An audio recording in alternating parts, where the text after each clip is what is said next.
I've learnt a lot from the inquiry. A lot of things that I didn't know.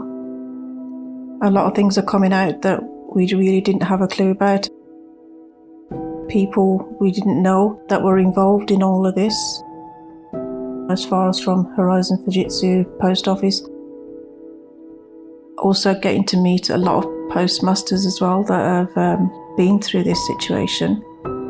And since the drama series has come out, about 4 to 5 people have contacted me as well, and I've put them in the right direction as to what to do next to get what they deserve as well.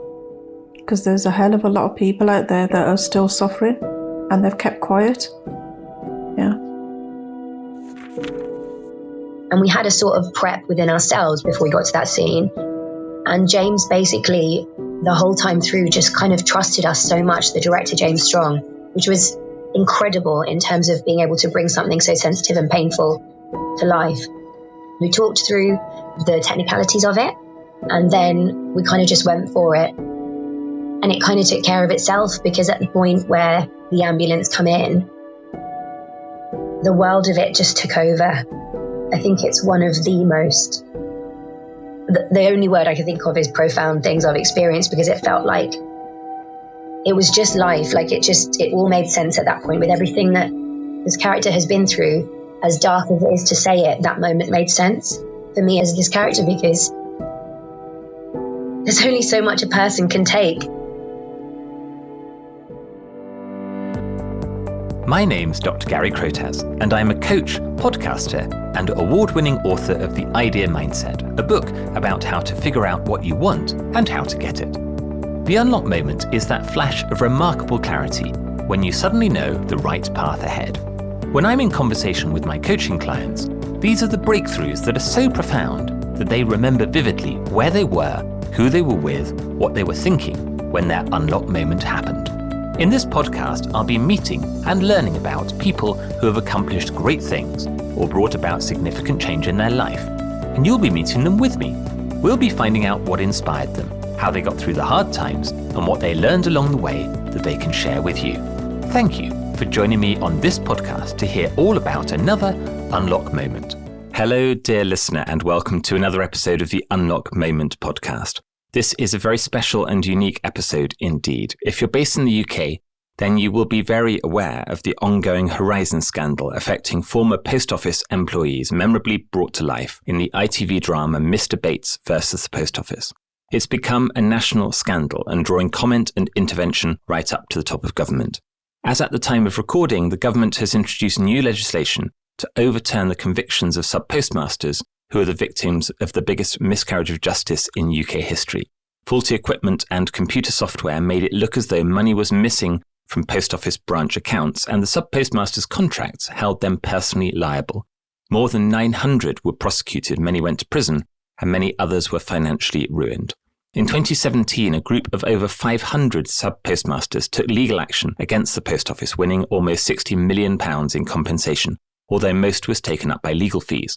A public inquiry began in 2021, and the Criminal Cases Review Commission said the scandal was, and I quote, the most widespread miscarriage of justice the CCRC has ever seen, and represents the biggest single series of wrongful convictions in British legal history.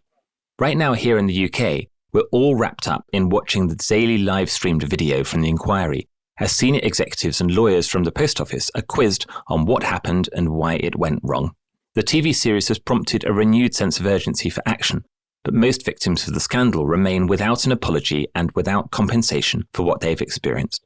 Today, I am privileged to be joined here on the Unlock Moment by one of those affected, Jess Kaur. She was memorably portrayed in the ITV drama by television actress Krupa Pattani, who also joins us for this unique conversation. A postmistress from Walsall, Jess was charged with theft, and although charges were eventually dropped, the experience had a devastating effect on her mental health, and she has yet to receive an apology or compensation. Let's hear more about her story, and we'll also hear from Krupa on the experience of representing Jess in the most high-profile TV series of the year. Jess Kaur and Krupa Pattani, it's my huge honour to welcome you both to the Unlock Moment. Thank you very much. Thank you. Thank you, Gary. It's so good to be here. Thank you. Jess, thank you so much for coming on the Unlock Moment. Take us back to where this story starts for you. Firstly, thank you for having me, and it's been a terrible journey for me and my family. Started off in 2005 when I bought my post office here in Walsall. Beautiful office, really enjoyed every moment of it, worked hard, did what we can to earn a living. And not too far into when we did buy the post office, we started having a few problems with the transactions. And, obviously I was new as well. I didn't have much training. I only had about 4 or 5 days training.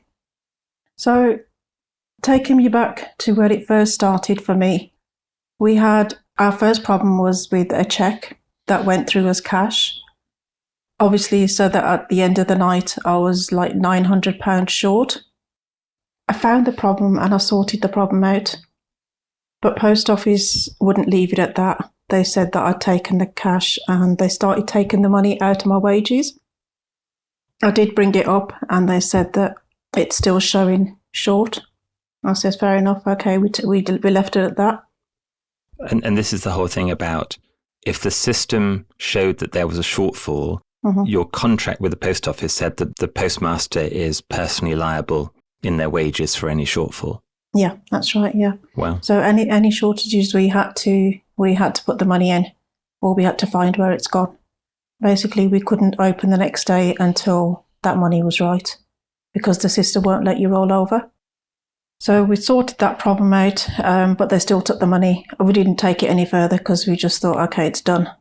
But then small amounts started going missing, like £100 here, £50 here, £300 here. It was just different amounts all the time. Nothing was the same. Then I had a few other problems with my PIN pad, with my computer system itself, and numerous times I had called Fujitsu to come and sort it out. They did sort it out and the problems were solved, but the cash shortages kept on coming. So there were issues with the IT system, the Fujitsu IT system Horizon, with that not adding up at the end of the day. Yeah. But then you also had issues with the PIN pad, which for American listeners is the device that people put their card into to put their PIN in to make a payment. Yeah. So that also wasn't working properly and also caused you to have shortfalls at the end of the day. So what was happening was they were saying that I was doing it myself, that basically I was asking customers to put their cards in twice to withdraw one lot for myself and one lot for the customer. Wow. But it was happening so quick. It was like just seconds. So by the time you actually put the amount in, done everything else and told them to put their PIN numbers in, it would take at least a minute or so, but these transactions were seconds. So the money started going missing. I didn't know the money was actually missing until the auditors turned up to the post office. And then they told us that, we've come to get Jess. Oh, we need her here, because I wasn't at the post office that day. So I came to the shop and there was 2 police officers and 2 fraud investigators waiting for me. Wow. And I didn't know what was going on, but basically they took me away to the police station. Wow. Took me away to the police station and kept me there for hours and hours, questioning me. I was just so scared because I knew that I hadn't done anything. So why have they brought me here? I didn't take any legal representative with me because I knew I hadn't done anything wrong. But they said because of the seriousness of what is going to happen to me, I need to get somebody here. Wow. But I still didn't. I just went along with it, had my interview, told them no through everything. Everything they asked me, I just told them the truth. I said, no, that's not happened, this not happened. And then after the first half of the interview, they said to me, you need to take a break. And I said, okay, I'll have a break. In that break, the 2 fraud investigators told me that you need to own up. You need to tell us the truth. You'll be back in your office tomorrow. Just admit to what you've done. And stupid me, because I was so scared, I admitted it. Because I was told I was the only one. I don't think there's anything stupid about that. Just have to say that, Jess. Yeah. But I was scared. I was like... The thing you said, I think, is really important. I thought I was the only one. Only one, yeah. One of the really striking things in people who've seen the drama will see is that so many people that were impacted by this, so many of the subpostmasters were told that they were the only one involved when they weren't. And so you're feeling massively under pressure in that situation. And the investigators and the auditors were from the post office themselves. They weren't independent of the post office. Is that right? No, because post offices have got their own investigation team, so they're bullies anyway. They brought their own investigators. They took me away. While I was at the police station getting interviewed, they asked my husband to close the shop. They need to go and search the house. So my husband said, I'm not closing my shop as well as my post office. Here's the keys. Go and search whatever you want to search. So they came here and searched the house without us being there, which we didn't care because we had nothing to hide. Thereafter that, I just got worse and worse. I got into depression.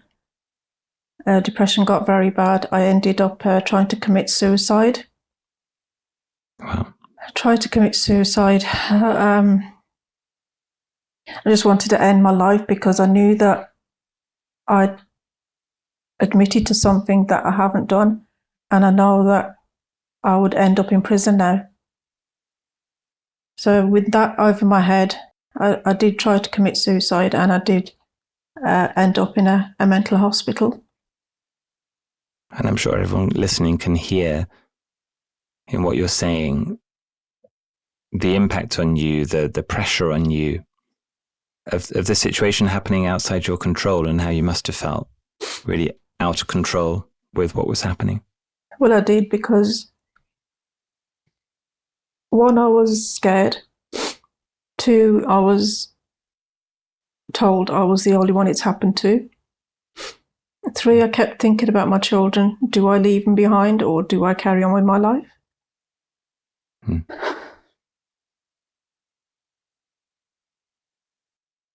It's such a challenging thing. My choice at that time was to end my life. It was easy for me.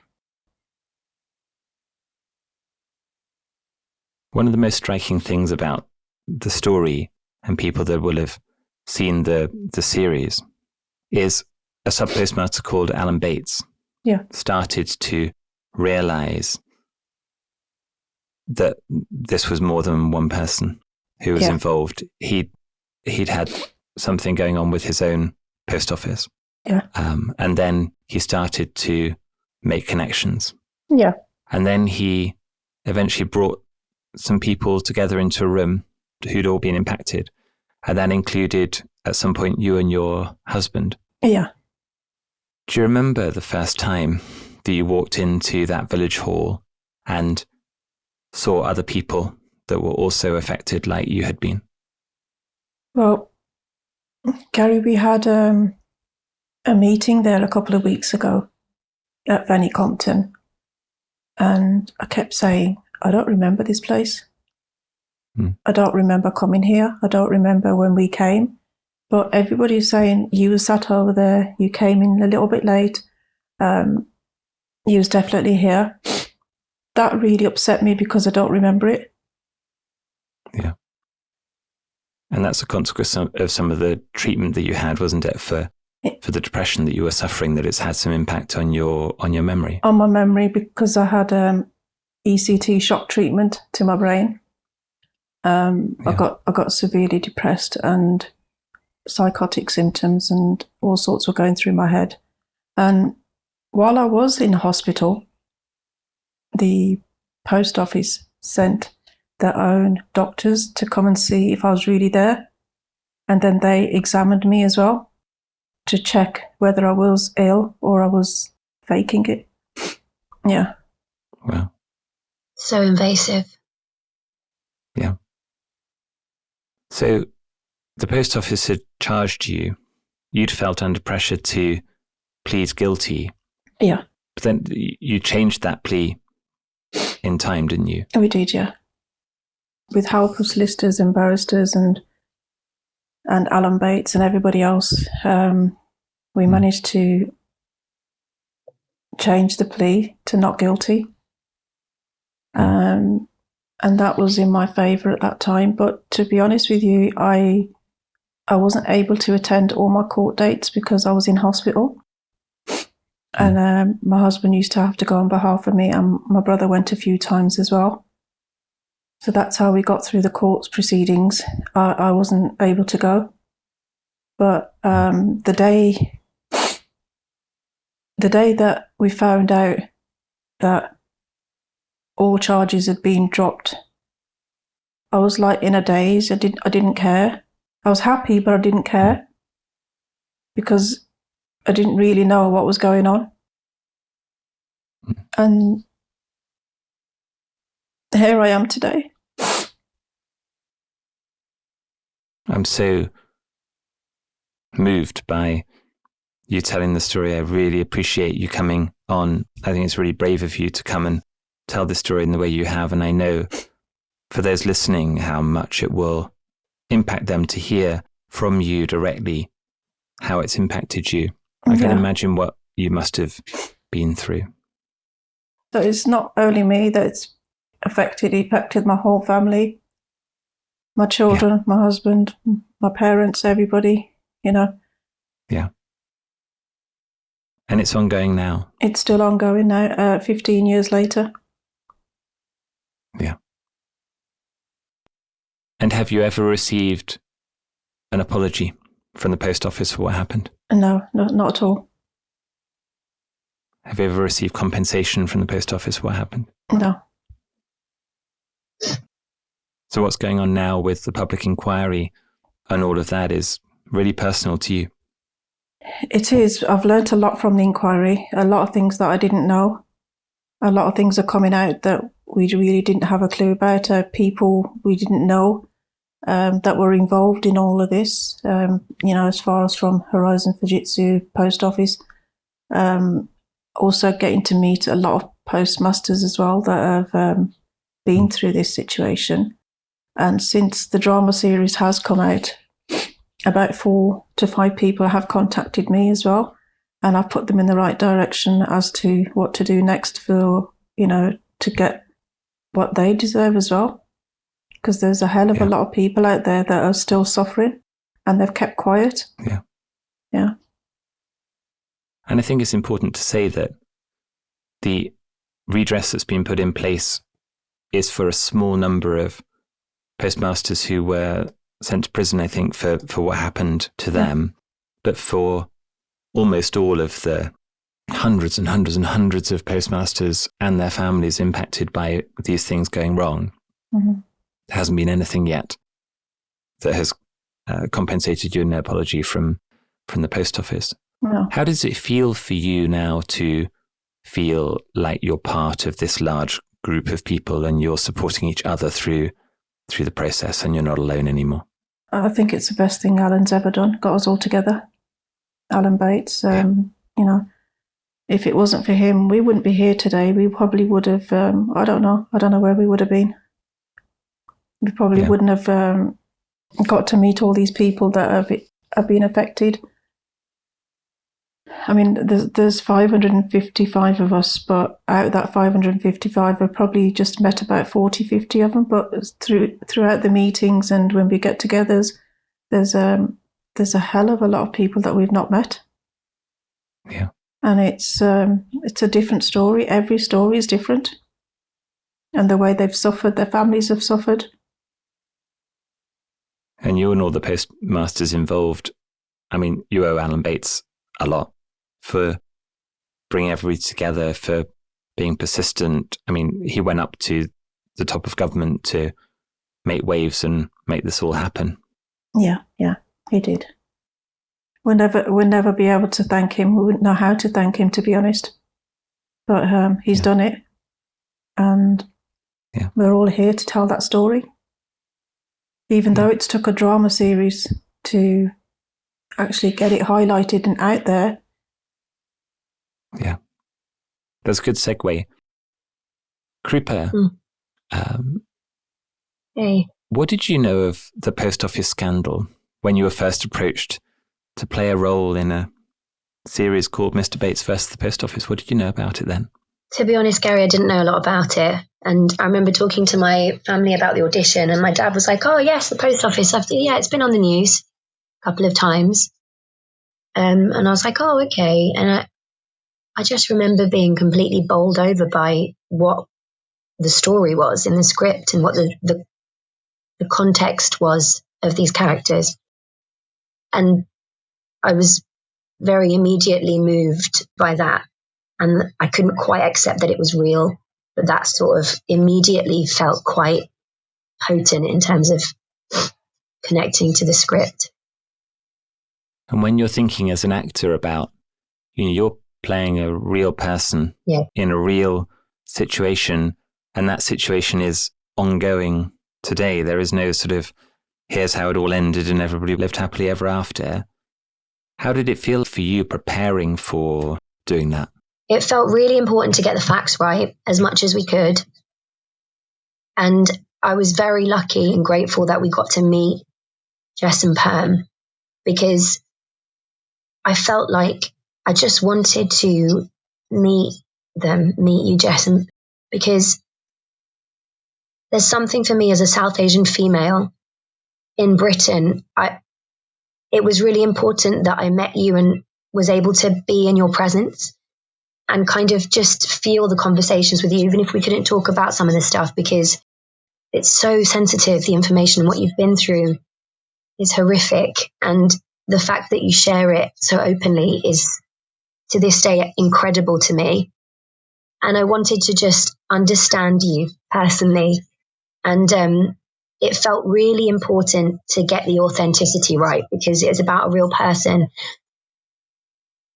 And because it's ongoing. And I think it has I know it's a completely different situation to anything that I've been through, but just the sheer fact of being South Asian and female in Britain and just the women in my family, it was so immediately significant to me in a really profound way, your story, Jess. And so I felt a big responsibility in terms of authenticity, and that's kind of hard to put into to quantify, because we had the facts that we had, and there aren't really any answers with this. They're still trying to find answers with the public inquiry. There was, I think everyone, it's fair to say, was like, I'm sorry, I don't understand what, like the whole way through filming it and trying to understand the script. And everyone's like, yeah, no, that is the situation. That's it. And so it felt important to go with my instinct and just make sure that I was being as authentic as possible. Yeah. And I don't want to dance around this at all, because I think it's really important that these stories are told. And I think it's admirable, Jess, that you're able to be so open and direct with people to say, this is what happened. This is what I went through. This is the impact on me. And the series is like that too. And I think it's in episode 2, Krupa, where you portray Jess's suicide attempt on screen in front of the camera. And for me, it is the most striking scene in the whole series, because then you know it's not an off-camera thing. It's right there. Yeah. Do you remember filming that and how it felt to film that? I think the thing that it was is that we had prepared, and me and Amit, who is absolutely incredible, played Perm. And we were very much on the same page and very much wanting to be on the same page portraying this couple and with the authenticity and everything. And so we'd been kind of like talking about these characters, really like trying to get to the bottom of what's going on for them. And we had a sort of prep within ourselves before we got to that scene. And James basically the whole time through just kind of trusted us so much, the director, James Strong, which was incredible in terms of being able to bring something so sensitive and painful to life. And he just trusted us so much. And so we kind of just went for it with this scene. We talked through the technicalities of it in terms of blocking it and with the props involved. And then we kind of just went for it. And it kind of took care of itself, because at the point where the ambulance come in, the world of it just took over. And it did feel like, I think it's one of the most, the only word I can think of is profound things I've experienced, because it felt like it was just life. Like it all made sense at that point with everything that this character has been through. As dark as it is to say it, that moment made sense for me as her character, as this character, because there's only so much a person can take. And when the ambulance came in, the scene kind of just took care of itself. And I felt like everyone experienced it together, that pain that day. And it was an interesting day. It was an interesting afternoon on set. And we did it a few times, that take. We did it, all of it, a few times.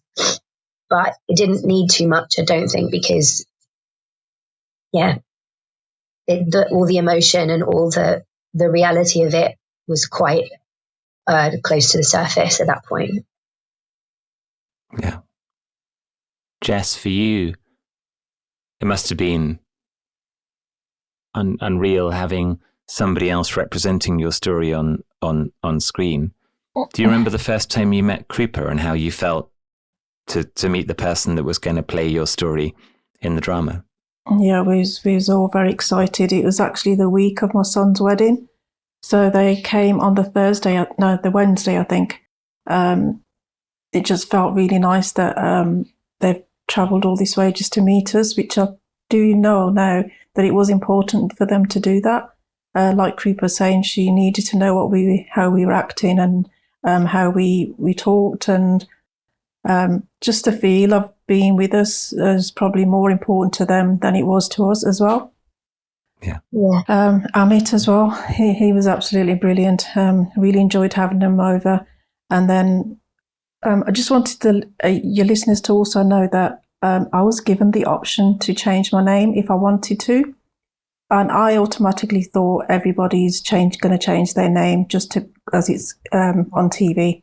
So I changed my name, but Krupa was known as Sam, but that is actually me. I'm not sure why I changed it, but it was just a heat of a moment thing. But if you've watched the documentary, which was after the drama series, you will see that was me, and that's my real life story, and that's Jess. Yeah, absolutely. Yeah.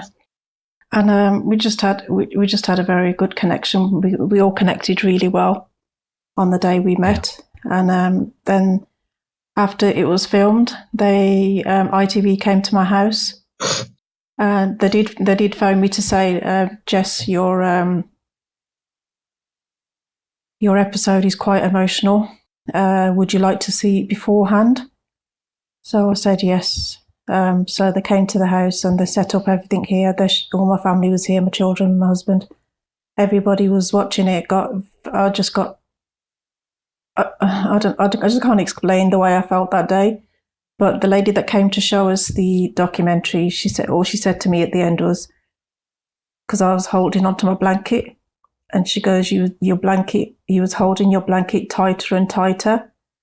We could see the pain inside you, but you couldn't open up because your children were there. But I did burst out crying. I let it all out. That was very, very emotional for me and my kids to watch. But my eldest son, he didn't know too much about it, and none of the children really knew much about it. We didn't really talk to them about it too much. But when they did watch it, honestly, they were shocked as well. They were very shocked. Yeah. And then they invited us to the premiere where I met Krupa again, and we sat together and watched it at the BAFTAs in London. That was amazing as well. Yeah. And you wanted that story to be out there. Yeah. You know, it's difficult for you to watch and relive what you've been through, but you wanted people to know. Yeah. It was a very, very emotional but good experience.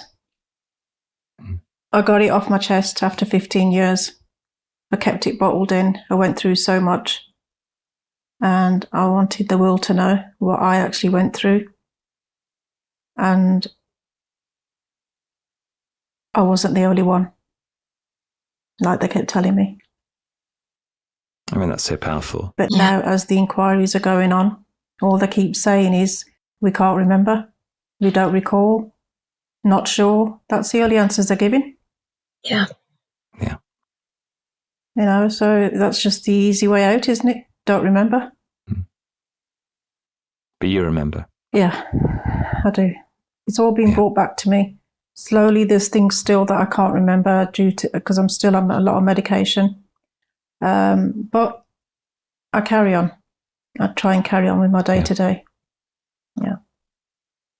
And so when ITV put the drama together, and when Krupa, you filmed it, and Jess, you watched it, nobody knew at that stage quite how it was going to blow up in the way that it did. And I remember in the days and weeks afterwards, people started talking about it. MPs started talking about it. It turned up in Prime Minister's questions. Prime Minister started to talk about it. And it just took on a life of its own.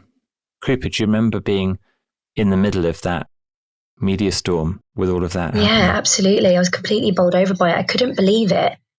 I remember Gwyneth Hughes, the writer, on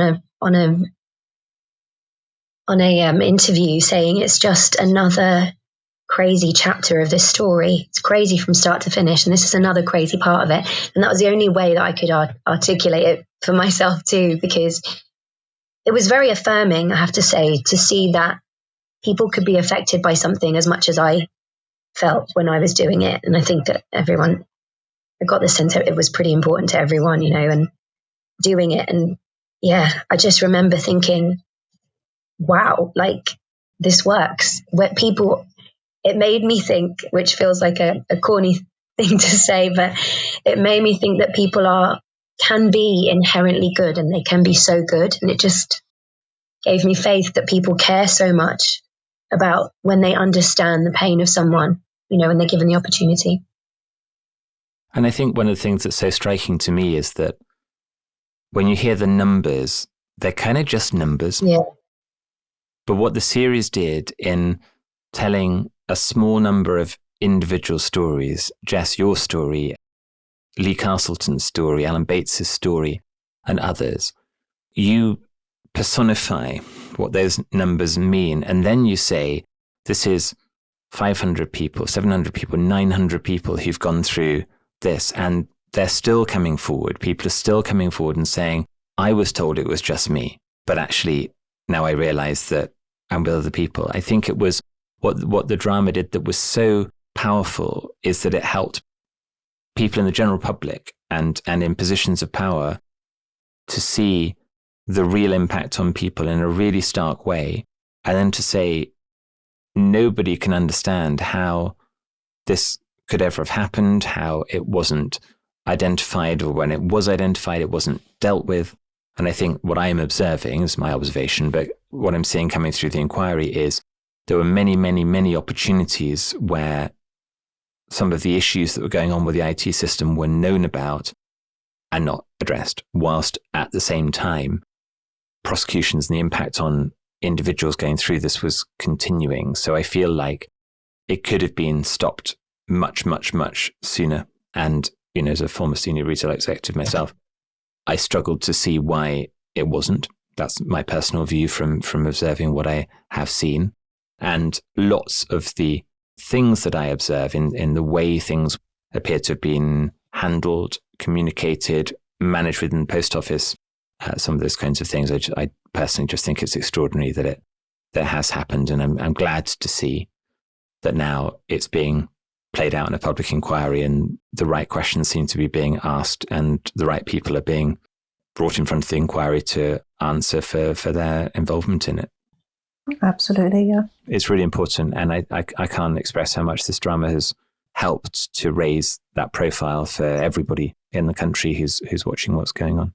As the dramas came out and, you know, the first series, second, third, fourth, so on. Towards the end of that first week, I was having phone calls after phone calls of people that are just coming out the woodworks, text messages saying that they saw me and they're really sorry to hear about what's happened to me. They didn't know about it. It was just unbelievable. And the amount of media that contacted me that week, I just didn't know where I was. Constantly just sat on the sofa, taking calls, taking text messages, people talking to people. Unbelievable the amount of impact it's had and how many people have come out of the woodworks that have kept quiet. That's the most amazing thing as well, because a lot of people are still suffering and they've not come forward, which they should. There's nothing to be embarrassed about. It's happened. It's all out in the open air. Everybody knows about it. So if there is anybody else out there that is still suffering but are silent, I'd encourage you to come forward. Get in contact with Alan Bates. That's really important. Yeah. And for you, Jess, to go from feeling alone, feeling like you're the only one affected, to now being in a position to be able to help other people that up until very recently have felt just the same. Yeah. How does that feel for you to be able to do that for other people? Well, when I had my first phone call, it was a friend that told this other person about me, and they said, "Can we give them your phone number?" As soon as I spoke to him, he said to me that when I watched the drama series, I felt, while I was sat on my sofa, it felt like I was watching my own story. He'd gone through exactly the same with his PIN pad as well. So that made me feel even better, knowing that I'm certainly not the only one, because his guys just rang me and told me exactly the same story as mine. There might be others out there with the same problem that have still not come forward, that keep putting money back into the system so that they don't get prosecuted or they don't get terminated or they don't get embarrassed, put in the front page of the papers, which I was done. But once this is out, I've not seen one single paper that's wanted to put it on my face on the front page because they won't come forward. But at that time, they was chasing me around the streets to get a photo of me. Right.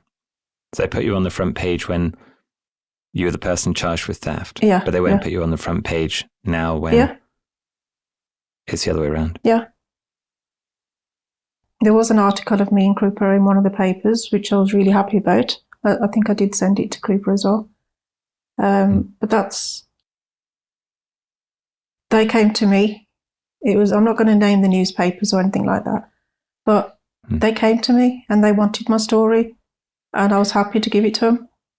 But my local paper here, they've not even been in touch. Right. Because they know that they put the photo in on the front page. Jess, what do you hope comes out from the public inquiry? I just hope that they, how can I say, they're not going to go through what we did because we've been going through it for years and they've been doing it to us. But I hope they just tell the truth. By telling the truth would make it a lot easier for everybody else. Okay, you've done it. We all know you've done it. Just admit it. That's what we're hoping of all of them. But the only answer they seem to be having at the moment is we don't remember. We don't recall. I feel like somebody needs to jog their memory. Yeah. And what do you hope the people affected, the postmasters and postmistresses affected, take away from the inquiry? What are you hoping they get? Everybody to be fully compensated for what they deserve. An apology from those so-called up above. And for us to carry on with our lives, and we don't want any more broken promises, because that's all they've ever been, broken. We always look forward to something and it never happens. So that's what I just want justice for all our postmasters, mistresses, and for us to get on with our lives and put it all behind us. We won't be able to put it behind us. It's never going to not be there. It will always be there. But at least to be able to carry on in our future. And that's what I'd like to say. And you're going to the inquiry in a few days' time to listen to what people have to say. About Paula Reynolds, yeah. Yeah. Jess, what do you want to say to Krupa for the work she's done to portray your story on screen? Well, I gave her a big hug. Yeah. I didn't know what else to do. But she has invited me to her house. But Yes, when that's going to happen, I don't know. And then I will personally thank her the way I should have. But when you're in front of so many people, you just don't know what to say or how to react, or You don't have to do anything. you know, I don't know. It's all already, yeah. But it's my story. Yeah, it was my story. I couldn't have done that. She was very brave. And it made me very, very emotional, very upset. But it's out there and it's hopefully going to do us good. Okay. And one day, Krupa can come with me to celebrate. I would love that. Thank you, Jess. I would love that. Oh, yeah. And Krupa, what does Jess mean to you and the relationship you built with her and what she's been through? I think Jess is incredibly brave to share her real vulnerable story.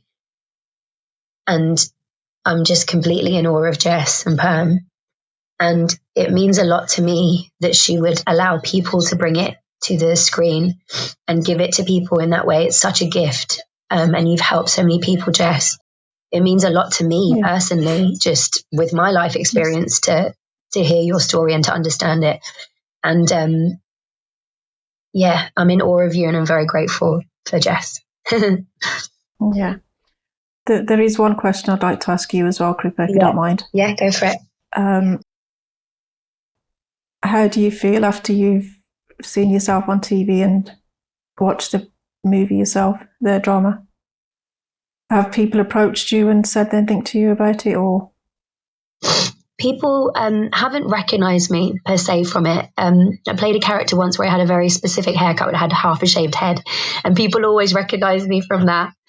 But they haven't recognised me from this so much.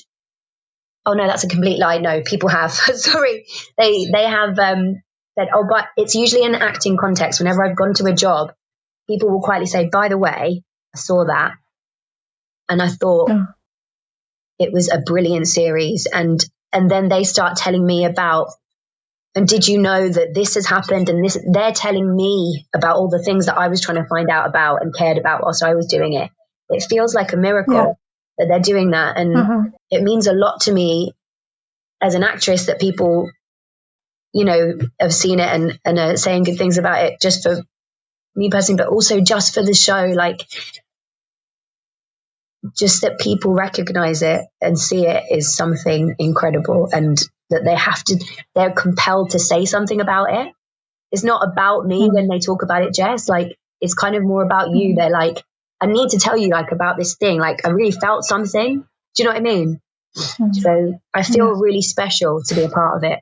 And I feel privileged to be a part of it. Thank you. It's amazing. It was just really nice. It was just so nice that they found an actress to play my role, and it was Krupa. Thank you. That means a lot. I think it might be the most important piece of work you ever do in your career, actually. You'll go on to do many other great things. Many more, yeah. But this was a real moment. This was such a unique project. And I mean, watching your performance is incredible to see how you brought that across. And Jess, you know, once again, I'm just hugely appreciative of you being so open and authentic and vulnerable in telling that story today, because I just know that listeners are going to really understand better now, having heard from you, what this is, what it's done, the impact it's had, and why it's so important that coming out of the inquiry, all the postmasters get, the outcomes that they deserve for everything that they've been through. And I hear you when you say, this is never going to go away. It's never going to be like it never happened. But it's important that we come to a conclusion that is justice for those impacted. Thank you for having me. The unlock moment is that flash of remarkable clarity when you suddenly know the right path ahead. For sub-postmaster Jess Kaur, it was knowing that she wasn't alone in seeking justice. For actor Krupa Pattani, it was the responsibility of representing a hugely sensitive story on screen in the biggest TV expose of the past decade. And I'm happy that we've been able to shine more of a light on your experience, Jess. We all wish you well and hope that the outcome of the public inquiry will bring you some sense of closure. Jess and Krupa, thank you both so much for joining me today on The Unlock Moment. Thank you, Gary. Thank you so much. Thank you for having us. Thank you. Thank you, Krupa. Thank you, Jeff. This has been The Unlock Moment, a podcast with me, Dr. Gary Crotas. Thank you for listening in. You can find out more about how to figure out what you want and how to get it in my book, The Idea Mindset. Find me on Instagram at Dr. Gary Crotas and subscribe to this podcast to get notified about future episodes. Most listeners to this podcast on Apple and Spotify haven't yet hit the follow button. If there's one thing you can do right now to help me out, then please click the follow button. The more followers I have, the better guests I can attract for you to learn from. Thanks again for listening, and join me again soon here on The Unlock Moment.